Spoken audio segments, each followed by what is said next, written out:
So I wanted to talk about how you identify spaces in which you can step into opportunities and where you're valued. Why do I want to talk about this? So the first thing to start with is, what is value? So it's really important that you understand your own self-worth and what you can bring to the table, what you have to offer. And everyone has something to offer. But the next step of this is getting recognition. Just because you're Superman, and I apologize, I can't find a better analogy, you might be Superman, but if you are perceived to be Clark Kent, you will get a Clark Kent level of opportunity. Why is it that no one recognizes Clark Kent as Superman? It's because they cannot perceive him as anything more. Lois Lane swoons over Superman. She cannot see beyond Clark Kent. His bosses think he's a loser. So there is something to not only knowing your self-worth, but then knowing where to go play and find those opportunities that allow you to bring your full self to any opportunity, whether it be work, whether it be society. So there is a process to this. The framework that I use is pretty simple, and it's actually the same framework that is used in the management of wealth. First, you need to identify an opportunity. The reason you need to identify good opportunities, and these might be financial or non-financial, is because once you are able to take an opportunity and you have that breakthrough moment where you succeed in getting it, but you're also able to get the recognition, more opportunity comes to you. And the converse is also true. If you have an opportunity and you can't take it, less opportunity comes to you. So it's really important to learn how to identify opportunities and to be able to actually seize and grab that opportunity. You're only one breakthrough moment away from success and being able to compound on that success.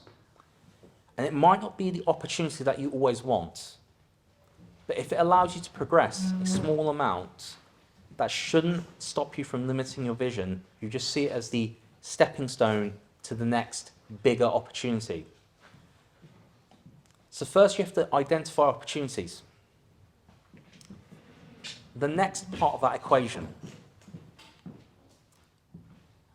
sometimes the opportunities are not with people that value you.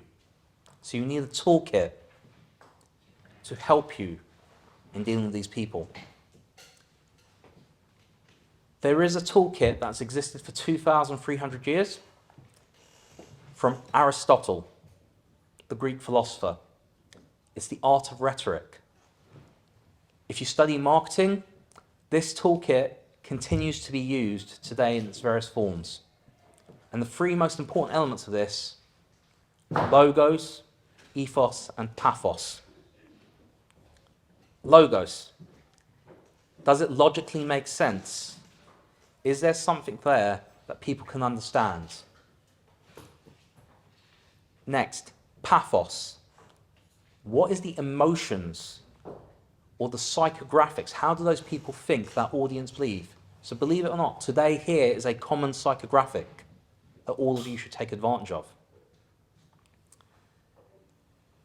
And then ethos. Do you come with the right credibility, the right authority when you speak in that environment?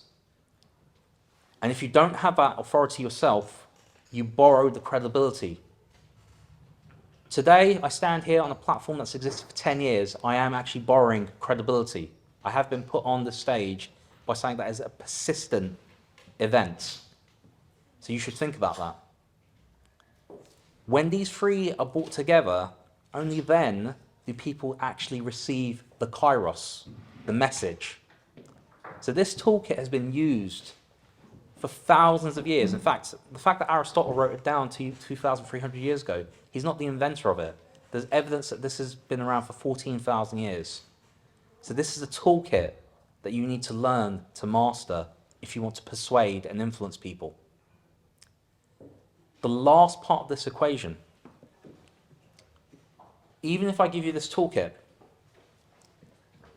again, you might be Superman, but you can only advance as far as the other person's imagination allows you to.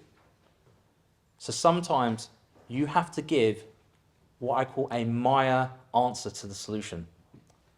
The most advanced yet acceptable answer that that audience can take. So for some audiences, that's 5% further. For others, that's 10% further. You see, the thing is, you could be 100% better,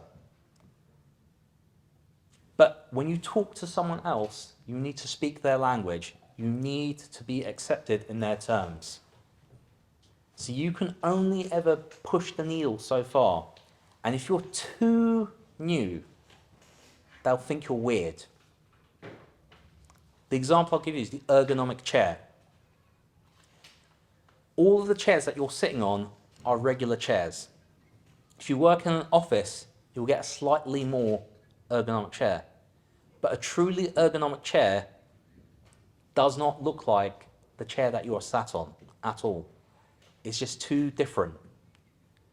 So you need to know when to balance who you are. So how would you get to fully be yourself?